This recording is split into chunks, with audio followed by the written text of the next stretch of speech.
Bonjour chers élèves, notre leçon du jour porte sur les formes composées, la voix active, une leçon de conjugaison. Les objectifs de cette leçon, c'est, n'est-ce pas, vous permettre de savoir la formation de la voix active, savoir employer l'auxiliaire à la voix active. Les formes composées, ici, ne sont rien d'autre que les temps composés.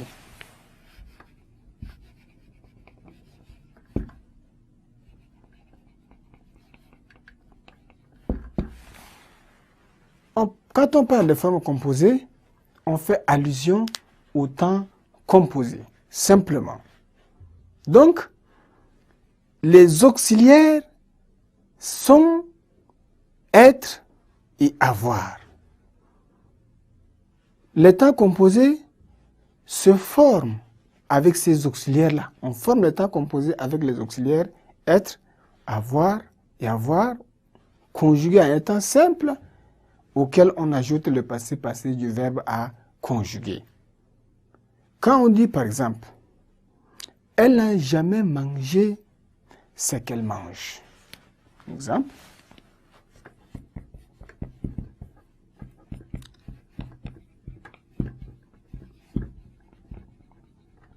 Elle n'a jamais mangé ce qu'elle mange maintenant.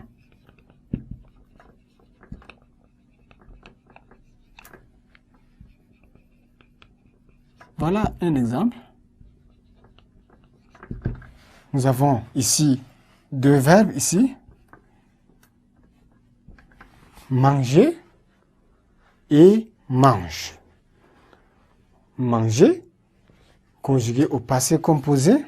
Ici, c'est le passé composé. Et l'autre, c'est le présent. Donc, les temps composés permettent, n'est-ce pas, de situer l'action antérieure par rapport au temps simple.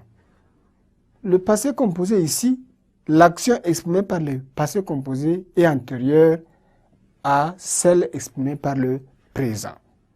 Donc, l'action de manger ici, n'a jamais mangé, c'est antérieur, alors que qu'elle mange, c'est une action qui se déroule au moment où l'on parle. L'indicatif compte 4 temps composés. Nous avons le passé composé, le passé composé, le plus que parfait, le passé antérieur et le futur antérieur.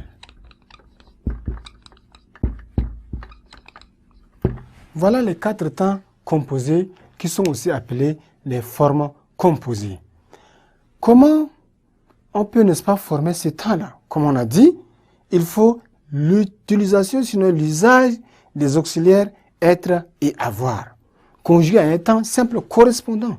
Si c'est le passé composé, on doit utiliser le présent, choisir l'auxiliaire selon le verbe, utiliser, n'est-ce pas, le temps présent pour conjuguer cet auxiliaire-là, auquel on va ajouter le passé du verbe en question pour obtenir le passé composé. C'est la même chose aussi comme pour les autres temps.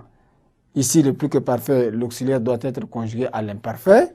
Si c'est le passé antérieur, l'auxiliaire est conjugué au passé simple. Et si c'est le futur antérieur, l'auxiliaire doit être conjugué au futur simple, auquel on ajoute bien évidemment le participe passé pour obtenir, n'est-ce pas, le temps composé. Donc, l'action exprimée par le temps composé est toujours antérieure à celle exprimée par le temps simple. Chers élèves, nous voilà arrivés à la fin de notre séance d'aujourd'hui. Au revoir et à la séance prochaine.